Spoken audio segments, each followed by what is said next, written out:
skeletons and shivers down your spine. Happy Spooktoberween, mother freakers!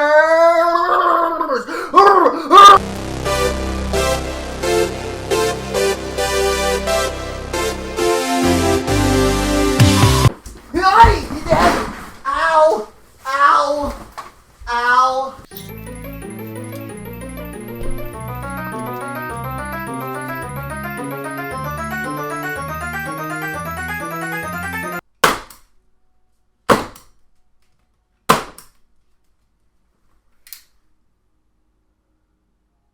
Hey.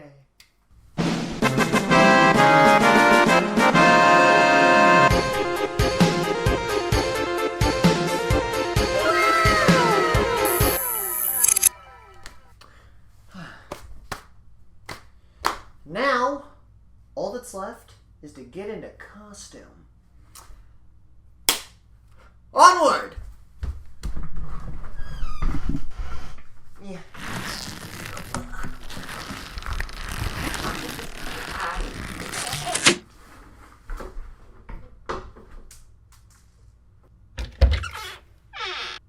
Hello? Cheezi? Cheezi, are you in here, asshole?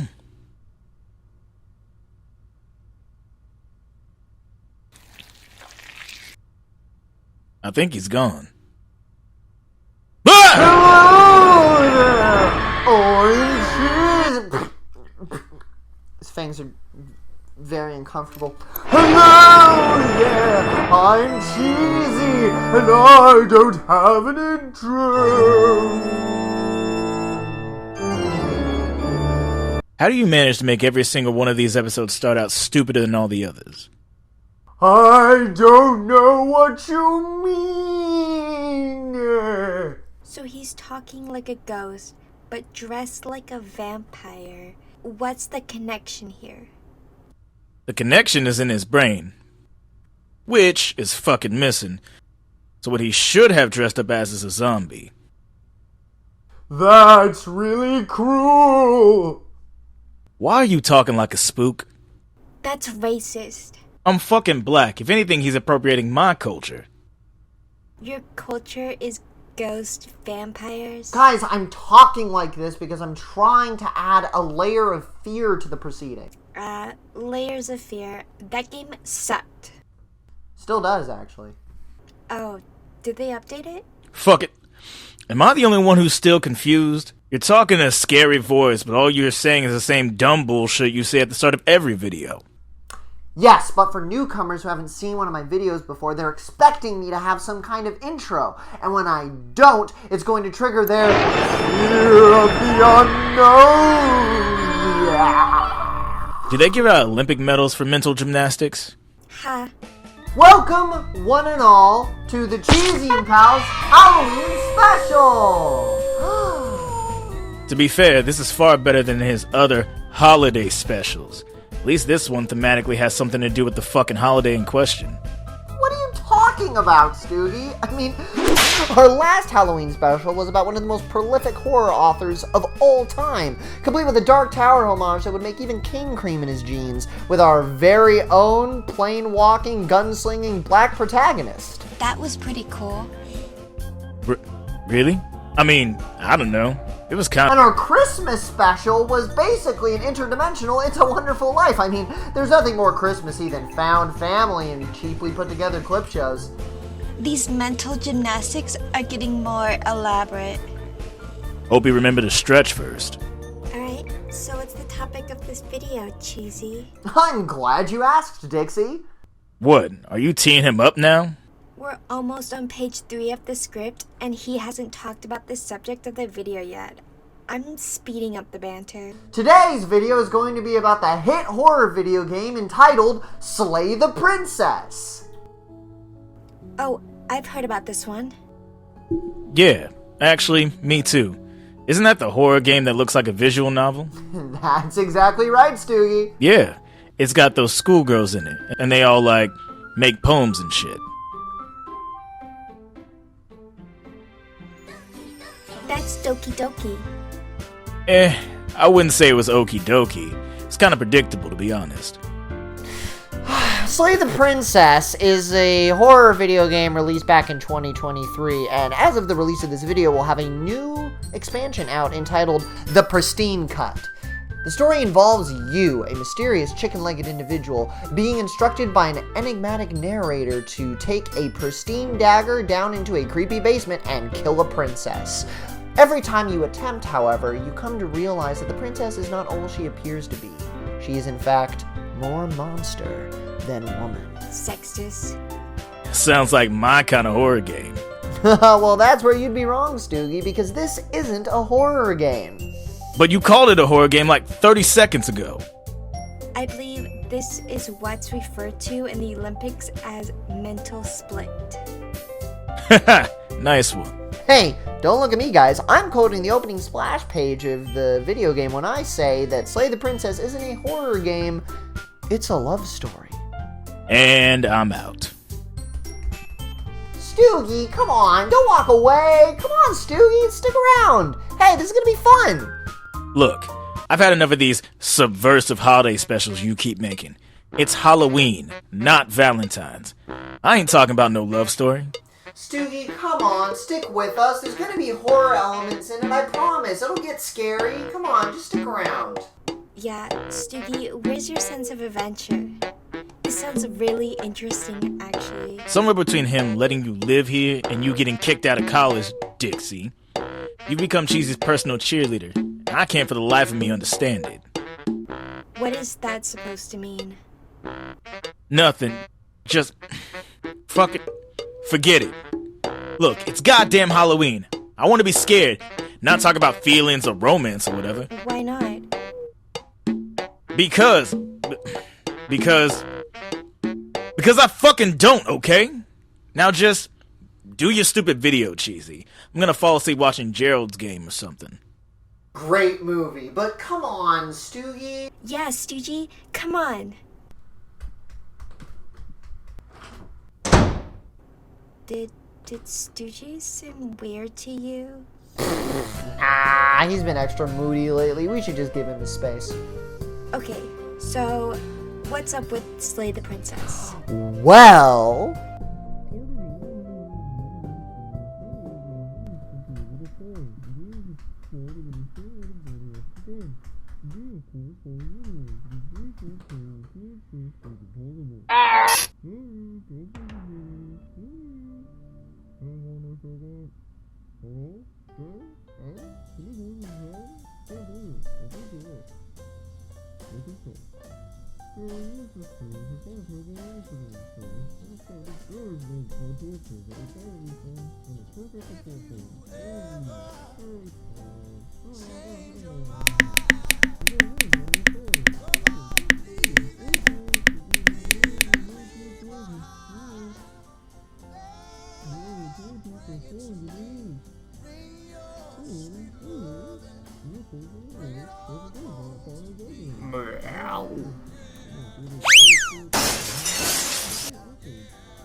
What in the Grimm's fairy tales is this bullshit? You're on a path in the woods. What? Cheesy? Where are you? At the end of that path is a cabin. Are you narrating right now? And in the basement of that cabin is a princess. Great. As if we don't got enough of this asshole when we're awake. Awake? Oh, I'm dreaming. Okay. What am I dreaming about? Isn't it obvious? That fucking dickhead you lived with was talking about slay the princess, and you fell asleep watching Gerald's Game. So, you've combined the two into some weird Inception hate baby of a nightmare. You realize I can hear you both, right? Honestly, not until you just said something. Yeah, I'm glad you can hear me. Purple shit. Don't you mean purple shirt? I know what we said. Let's just get back on track here, okay? There's a cabin at the end of this path, and in the basement of said cabin, there's a princess. You're here to slay her. If you don't, it will be the end of the world. That sounds dramatic and contrived. Well, it's the truth. You gotta slay her, and this script isn't getting any shorter, so let's get on with it. Can't even avoid his weird meta references and not sleep anymore. Fucking perfect. Is there a reason why I can't just wake up? Other than the 3 Percocets and 8 beers you drank before bed? Yeah. No. By all means, wake up right now, oh paragon of self-control. Dumbass. Yeah, it's probably easier if you just play along with the story, huh? Fair enough.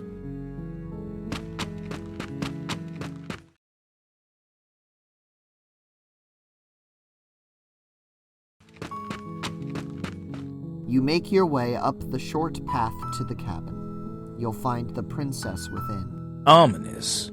Hey, this is our dream. Any chance we can manifest the princess with just a huge pair of tits? I assure you, it doesn't matter how big this princess's tits are. She's dangerous, and your goal is to slay her, not slay her. Alright, now I know for sure you ain't any Cheezi I'm familiar with. No way in God's unholy hell would the real Cheezi say the word tits out loud.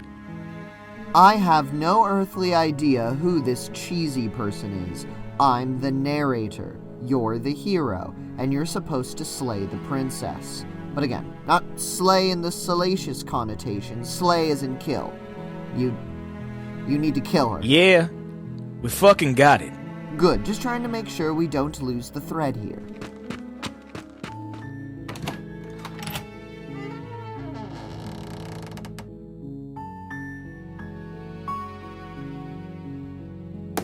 The interior of the cabin is almost entirely bare.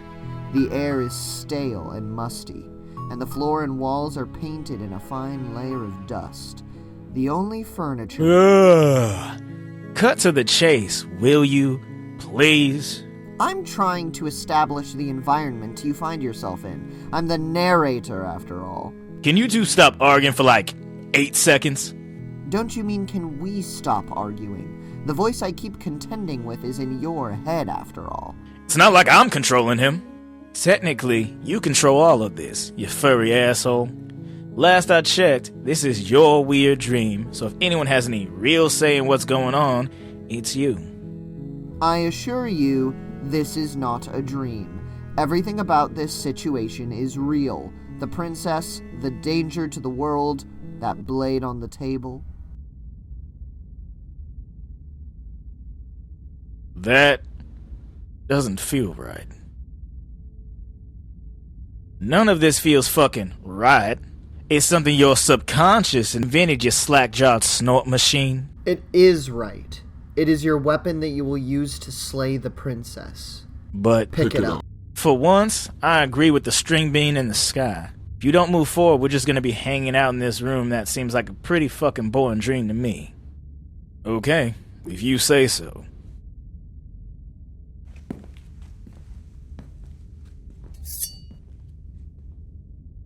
The music of the game cuts out the moment you pick up the blade. Game? What the fuck is he talking about? Choosing to enter a relationship with reservation, callousness, or selfishness in mind means you've already accepted defeat.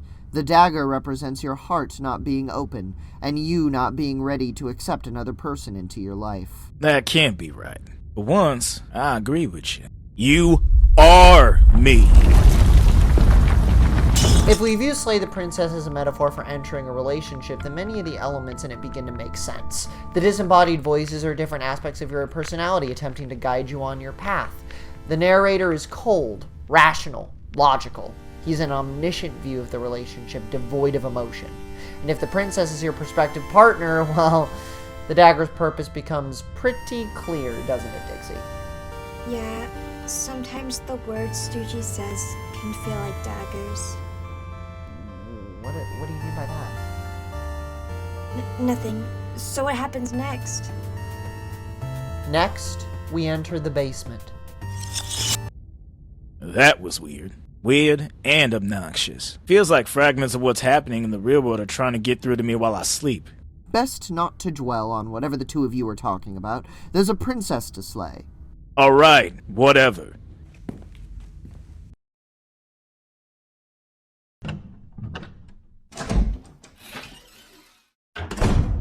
The door to the basement creeps open, revealing a staircase, faintly illuminated by an unseen light in the room below. This is an oppressive place. If the princess really does live here, slaying her is probably doing her a favor. Laying it on kinda thick, huh? We get it. She's evil or whatever. But it's either a noble sacrifice or mercy killing. You can't have it both ways. Do you guys hear that? Stifled sobbing begins to emanate from below. Yeah, that. Wow. It's almost like we have a fucking ears. Hello? Is someone there? Yeah? Oh, are you another person hellbent on murdering me? No. Why are we lying? What fucking good will that do? You might as well come down here instead of lurking in that staircase.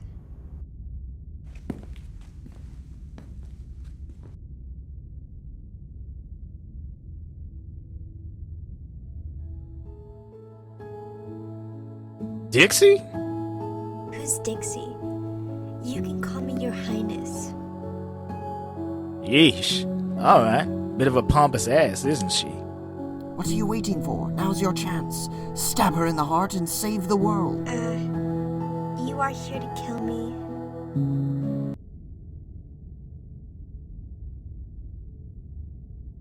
What? No. I mean, that's what I was told to do, but, dude, what the fuck are you trying to cover for here? You're asleep. It's not like any of this is really happening. If your subconscious wants you to stab the bitch, just fucking stab the bitch so we can wake up. Yes, please stab the bitch, as it were. You're agreeing with him now? At this point, whatever gets you to kill the princess is fine by me. I admit, I wish you were taking the whole situation a bit more seriously and would stop treating it like a game, but for the time being, I'll take what I can get. Why are you talking to yourself? I'm not. Smooth. Which pickup artist YouTube short did you watch that told you lying to women would do anything but make you end up sad and alone? Oh, that's right. Fucking all of them. Shut up. Don't tell me to shut up, you furball. No, not you, just... Ugh! You are quick, but the princess is too. Every knife blow you land is met with a blow of her own. You feel your cartilage snap and ribs break as you sustain hit after hit. This actually fucking hurts. But we're dreaming. This shouldn't feel like anything. Stop playing around and fucking finish her already. Ugh! Ow. Oh. Yes! You did it! Fucking... Why are you... You manage to deal a finishing blow to the princess. Unfortunately, you succumb to your injuries. As the light begins to leave your eyes, the last thing you see is the princess staring back at you. This was fun. You put up more of a fight than I thought. But I have to wonder, do you really think this is the end? Oh, shit. But you don't have time to worry about such things. Everything goes dark, and you die. This is how we enter the adversary track. By lying to her initially and then committing to killing her, you've entered into the relationship with deceit and then lash out with violence when that didn't work. The voice that follows you into the next section is called the voice of the stubborn, and his opinion on the matter is made pretty clear. From the first line of dialogue he says he's committed to one thing and one thing only: winning.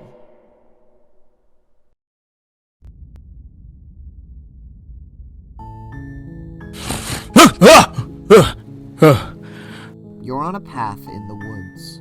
What? Huh? Didn't we already do this? Yes, we did. I can't believe you let a dream version of your ex beat the fucking shit out of you. But don't you see? We've been given a second chance. And this time, we're gonna win. Oh god, there's two of them. I know, and what do you mean this time? You've never met the princess before. Yes, we have. Fucking great. He doesn't even remember how she kicked our ass. Kicked our ass? It's laden on kinda thick. We underestimated her. We won't make that mistake again. Okay, again, I have to stress that this is the first time we are interacting, and the princess is still very much locked up in the cabin. She did not kick anyone's ass, and is in fact waiting to be vanquished by your hand. So maybe we should get a move on? Yeah. Wouldn't want to keep our leading ladies dance card wide open, now would we? That's disturbing. Yeah, Jesus.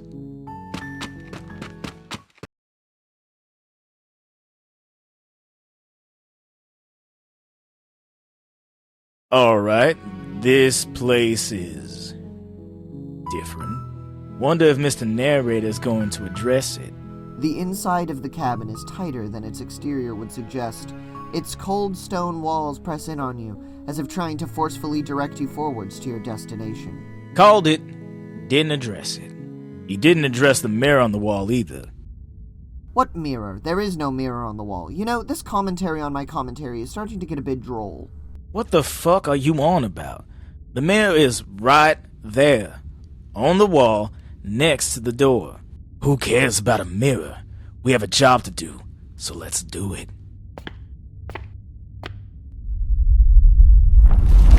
You see, if the narrator is cold and rational, focusing entirely on logic, then of course he doesn't see the mirror in the room.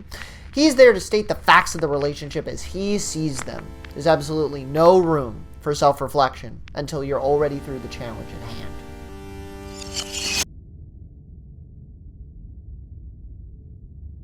Okay, let's do this. Don't forget the knife. I'm not taking the knife. Great. No weapon this time. I'm sure she'll be real fucking receptive to us now.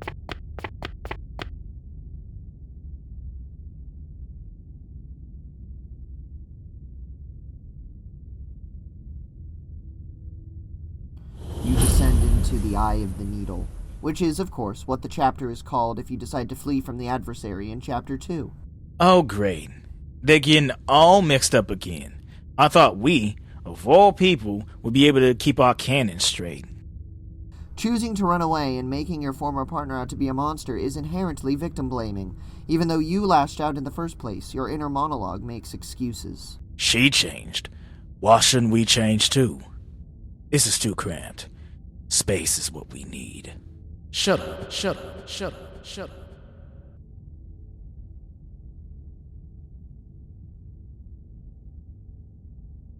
I can hear you.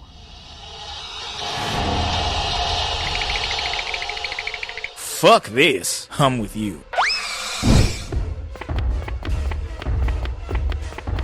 You choose to snatch the knife on the way out, and as you do, the princess erupts from the cabin behind you.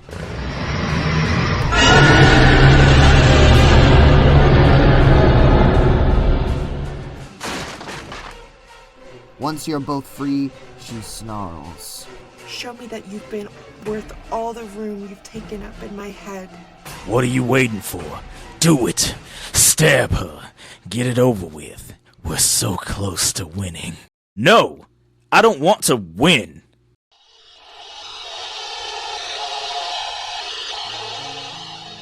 Look, that night around Christmas, I hurt you. I used you. Then I gaslit you into thinking it was okay because you're a stripper. And that was shitty. Truth is, I think I hate myself. But that doesn't excuse the way I treated you. I was wrong. No shit. The princess hesitates for a moment, as if considering your words. Then snarls again. I hate you too. The princess lunges towards you, teeth bared. You manage to shove her towards the door and push a large boulder nearby in the way of the only exit. But not before she deals a fatal blow to your abdomen. You slump up against the rock, her claws tearing at the barred point of entry, bleeding out. Dying.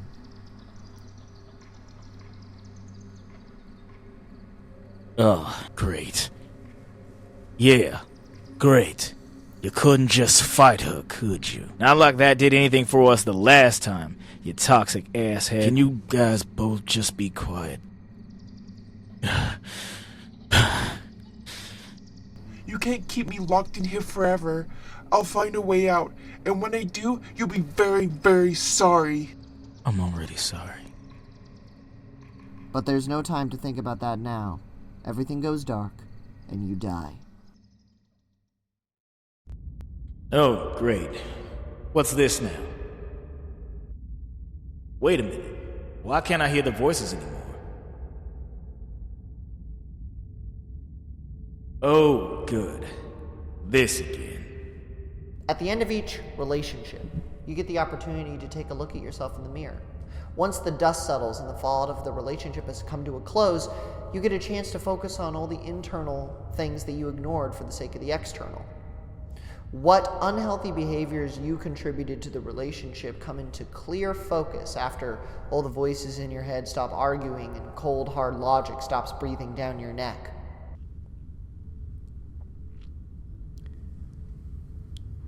But you don't get to be here for long. Are you talking to...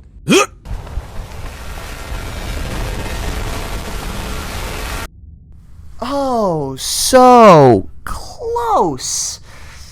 But no stogie for Stoogie.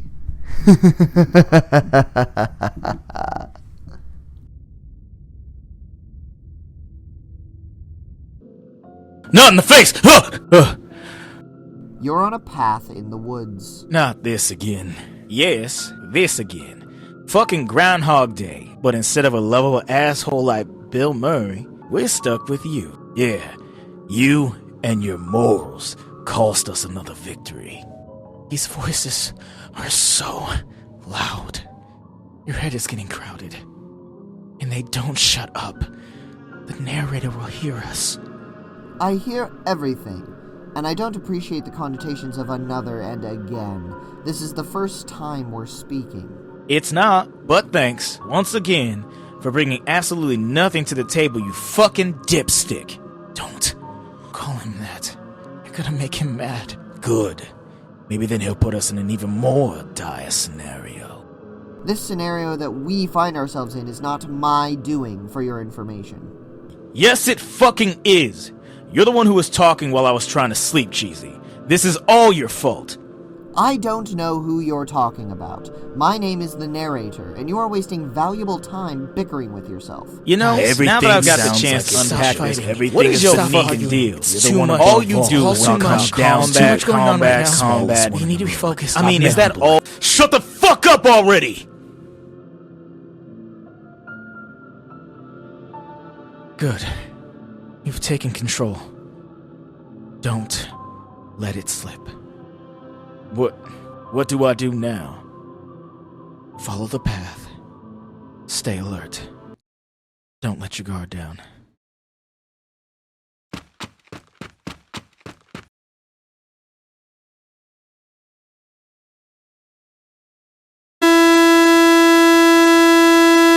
This particular path in the game seems to be all about the fear of intimacy. Why is he talking again? What does he mean? It's not him. Instead of choosing to face this particular princess, to face your feelings, and embrace intimacy, you lock her away in the basement. You become paranoid and untrusting, and the princess transfigures into the personification of this fear, a poltergeist called the Nightmare. Her very presence causes you to encounter... Don't touch that dial now, we're just getting started. Nightmare? Let's just keep moving.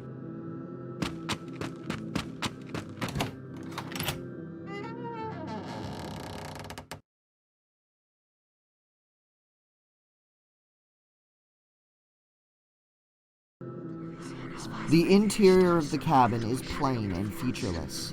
The only furniture of note is a knocked-over table and a pristine dagger lying in the center of the floor between you and the open, inviting basement doorway. Is he not going to mention the faces? Probably some metaphor for pressure to perform, or something stupid like that. Do we have problems performing? No! Not all the time. Everyone has issues sometimes, right? Nope, never. Yes. Not really. Alright, fuck you guys.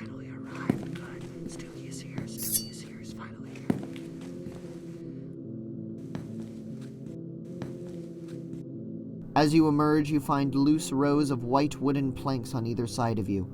Floating cobblestones form vague pathways in either direction. You hear an ethereal voice floating up in the darkness. I didn't think you would come back. We're going to have a lot of fun, you and I.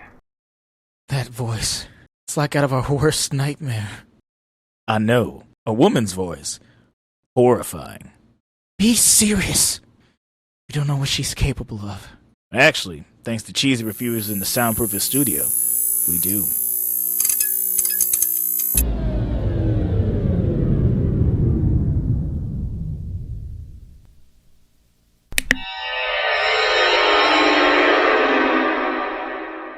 Boo. Ah! What's happening? You feel your heartbeat slow as air catches in your lungs, your muscles seize up, and you begin to lose consciousness. Thanks for the prompt summary. What's wrong? You look like you've seen a ghost. Heart, lungs, liver, nerves. Heart, lungs, liver, nerves. What's happening? I'm keeping you alive. That's what's happening. Oh God. Heart, lungs, liver, nerves, dick. Heart, lungs, liver, nerves, dick. Why are you saying dick? Oh, that's why. Heart, I'm going to enjoy playing with you. We're going to have so much fun together. Now's your chance. Do it now! Ah! You plunge the dagger into her porcelain mask. As it cracks, you see shock and surprise spread across her face. Oh, I didn't think you had that in you.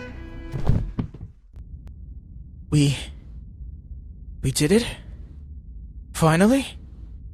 It's over? Yes, it is. You did it. She dies.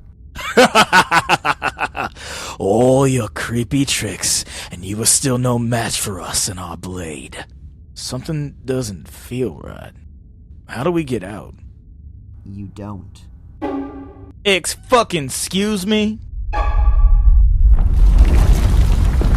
Choosing to lash out instead of truly facing your fear of intimacy causes the exit to disappear. You die. Alone. In a prison of your own creation. The stairs are gone, and what you're left with is an infinity of loneliness awaiting you. Wow, okay. This one is a little too real. There's one line of dialogue in this track, one that is spoken by the Wraith, that I think perfectly exemplifies my point here. Sometimes victims become the same as their victimizers. Just because somebody hurt you doesn't mean you get a free pass. I don't want to be here anymore. Is it just me? Or am I curious what exactly is under that mask? Yes, we killed her. Don't we deserve to peer at the face of our victory? I don't think that's an incredibly wise plan. And who asked you? This is a bad idea. But, on the other hand,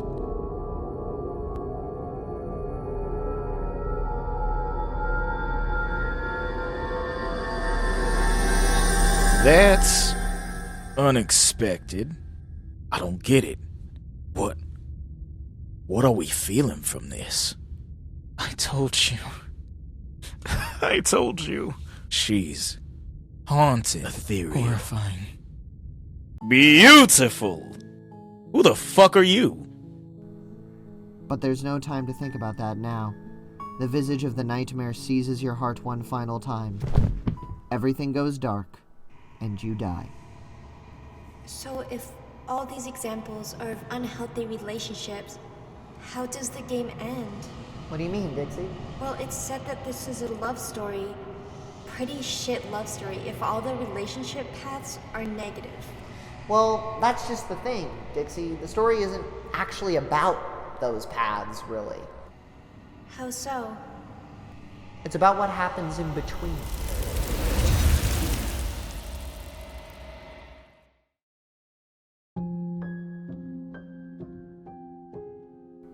In the in-between, the space between paths after you encounter each form of the princess, a disembodied voice requests you find new paths, new perspectives.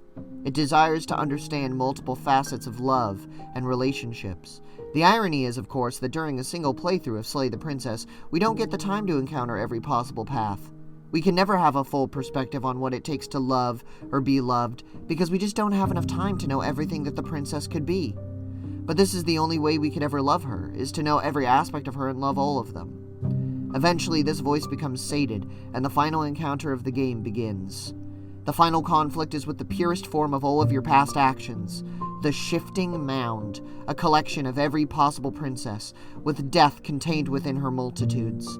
You are the Long Quiet, a god built to destroy her, and this final confrontation is you facing an onslaught of these perspectives and what they mean to the mound and to you. In the final moments of the game, if you choose to end this other god's life, death is destroyed, and with it your purpose. Not only yours, but by extension, any meaning or purpose the universe at large could have. Or, you take off into oblivion together, letting the world burn as you embrace each other throughout infinity, as two gods floating in the aether. But that life is also meaningless. It's just the two of you, forever, with nothing else in sight, refusing to change or grow. This is why there is only one true ending, one honest ending in Slay the Princess. This story is a love story, a pure one. And you can't encapsulate an entire relationship in a 5-hour game. You can try. You can hit the bullet points, the highs, the lows, but that gives you a watered-down version which, upon scrutiny, reveals itself to be as paper-thin and roughly sketched as the scenes of this game. Because real love isn't a fairy tale. There is no happily ever after. Choose to follow the voice of the hero. Enter the cabin one last time. Face the princess in the basement, and make the only choice you can, if you're brave enough. Choose not to end the game. Choose to let her end your life, bring the narrator back, and start the cycle all over again. Continue this dance of violence and fear and intimacy and love and passion, because this is a love story, and love doesn't end when you turn the last page. There are always new layers to the people you love, and this game encourages you to find them if you're brave enough. Find more shadows of your princess and learn from them. Take those lessons and apply them to your own life, because this isn't a fairy tale. It's a parable. And that is why Slay the Princess shouldn't have an ending. Why the fuck are you back? You don't fucking get it yet? It's a parable. Okay. Wow, you really are dense, aren't you? Look, I've been through a lot, okay? This isn't like any other dream I've had. And frankly, I'm sick of getting pushed around. Least of all by my own self. So if you have something to say, why don't you just fucking say it? She's not just another girl. What? This dream? This video? This fucking scenario? You made it up. You put yourself in this position because your ego is so fucking loud, you had to put it to sleep with pills and booze just to get your heart to talk loud enough to penetrate your thick fucking skull. I don't know what you're talking about. You love Dixie. No. I don't. Yes, you fucking do. That's why you blew up in the room when Cheezi started talking about Slay the Princess. That's why you can hardly contain yourself when you're in the same room as her. That's why you get jealous whenever she gives Cheezi attention. And that's why you're trapped in this fucking nightmare. Because you won't admit, even to yourself, that you have feelings for her. And I'm not talking about the feelings in your 5-inch dick. That's average. God, drop your titanic fucking ego for 2 goddamn seconds and listen to yourself. Literally. Is this real? You tell me. So, what now? Well, are you ready to listen to yourself? Yes. Then it's time to wake up.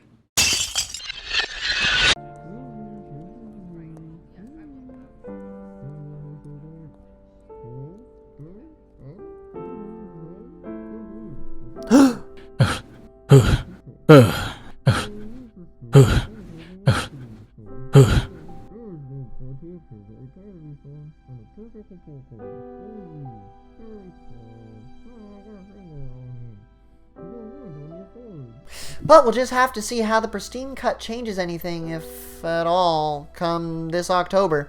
I mean, we'll have already seen it by this point, but you know what I mean. Wow, Cheesy, I think this was your best video yet. Thank you, Dixie. I appreciate that. It's too bad Stoogie wasn't here. Cheezi, shut the fuck up! Hey, Stoogie, pal, what's going on? Shut it. I mean it.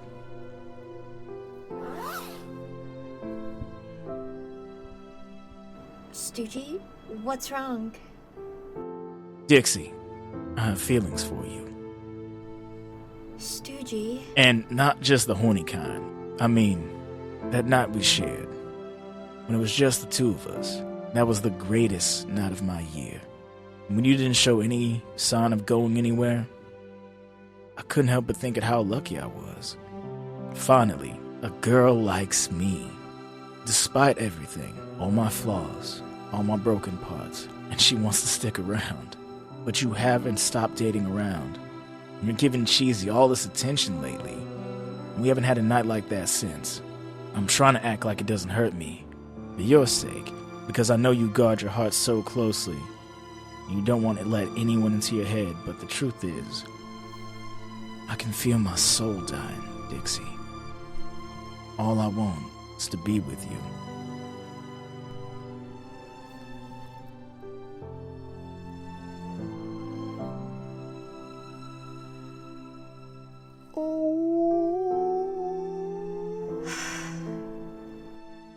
Stoogie, I'm sorry.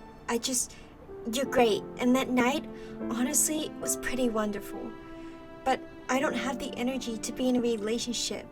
I'm trying to focus on myself, and I don't believe that you really even know me. So, I'm sorry, but I can't give you what you want.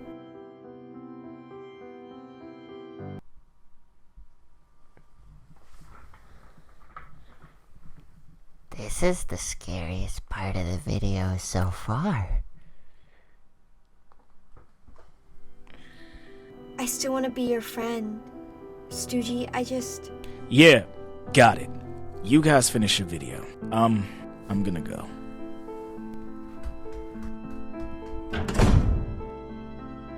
Oh, I just realized something. What?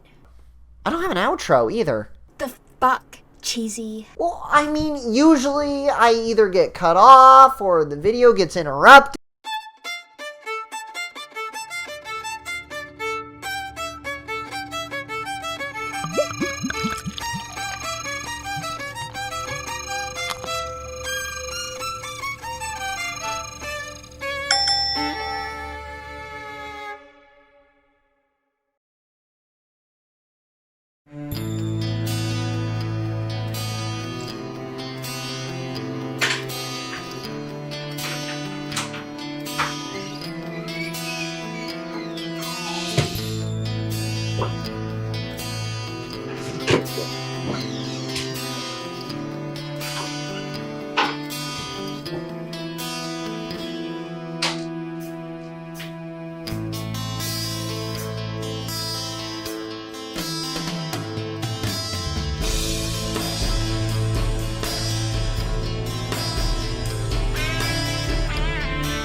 What's up, fucker?